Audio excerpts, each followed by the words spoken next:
you can grow masses of sweet potato from just one piece. Hey, I'm Sarah, welcome to my patch. In this video, I'm going to share with you how to grow an infinite supply of sweet potatoes from just one little piece. If that sounds good to you, be sure to give me a thumbs up so that I know that it's helpful. If this is the first time you've seen me, pop a comment below and let me know where you're watching from. And if you stop by from Instagram, TikTok or Facebook, be sure to say hi in the comments and say hello. Sweet potatoes really are a great thing to grow. They're really low fuss, they're really low maintenance, they're really easy to grow, and they give you so much food from not much effort. So I hope you give them a go. How's the dog's form? She's eaten my prop. Good thing I've got more where these came from. First things first, this is how sweet potatoes grow on vines. They go crazy actually, so it's a good idea to plant them in a contained space. I've got mine planted in raised beds, but you could totally plant them in a pot.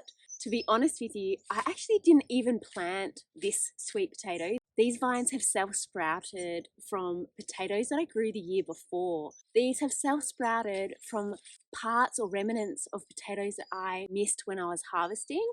When I harvested this bed, I thought I got them all, but obviously it's impossible to get every little bit of potato in a garden bed. So that's why it's a good idea to plant them in a contained area so that you can kind of keep them in check. These would probably take over my whole yard. So this is them in their growing phase, but let's rewind.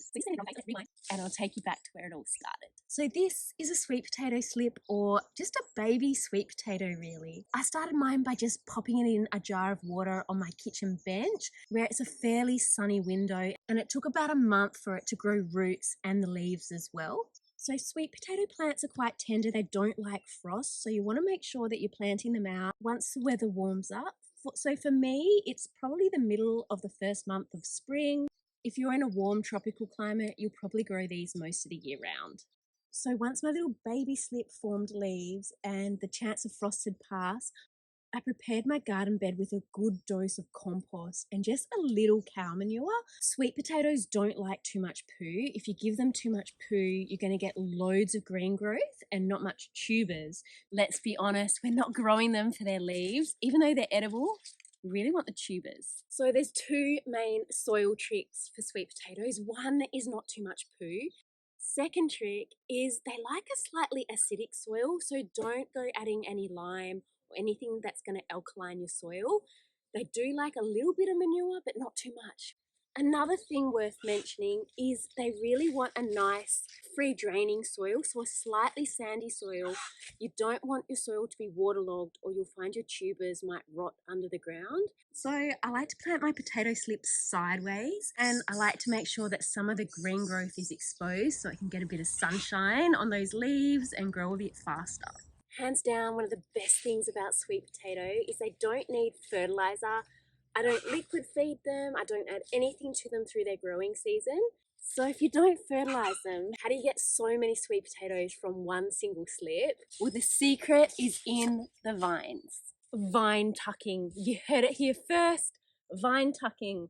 I've never heard of that before, but that's what I'm calling it, vine tucking. You want to tuck in your vines every so often. So I do it through the season, I don't know, maybe once a fortnight or once a month. So as your vines grow, what you want to do is you want to tuck some of the vine in under the soil. What happens at multiple points along the vine where the vine is in contact with the soil, it'll set down roots and it'll actually form tubers along the whole vine. So then this entire bed will fill with clusters of tubers throughout this whole bed instead of just in one spot where the original tuber was. So if you can't see them, how the hell are you meant to know when they're ready?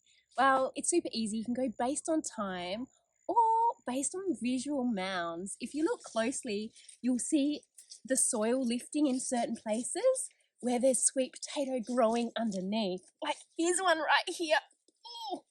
Oh, this is the fun part. And you'll find sweet potatoes under there. I think I need a spade. The other way is based on time. So sweet potatoes take quite a long time. You should be able to harvest small ones after about 3 months. But really, I don't really tend to get whoppers for, I don't know, about 5 months. So I grow them all through spring and into autumn. And autumn is really the ideal time for me to start harvesting.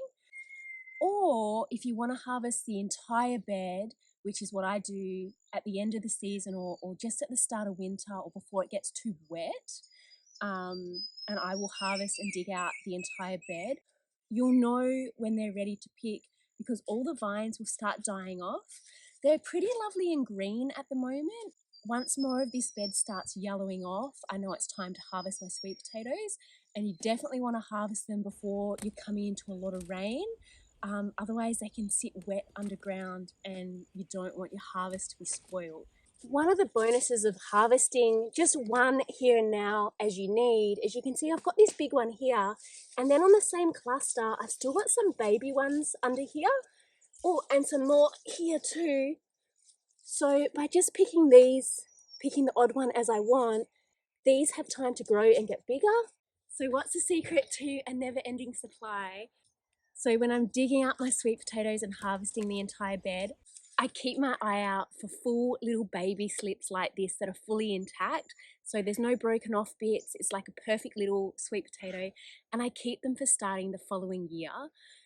If your sweet potatoes are broken, they're more likely to go off in between when you harvest them and the end of winter or the start of spring when you try and start to sprout them. So you really want a whole solid little healthy piece like this that's going to last through winter or through autumn and winter until you're ready to start a new slip. That way you get a never-ending supply from your first original slip.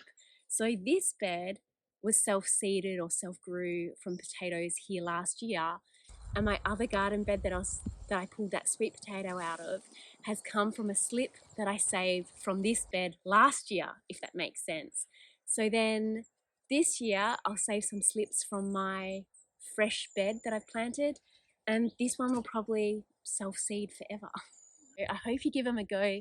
If you found this video helpful or interesting, be sure to like and subscribe for more to come. See y'all!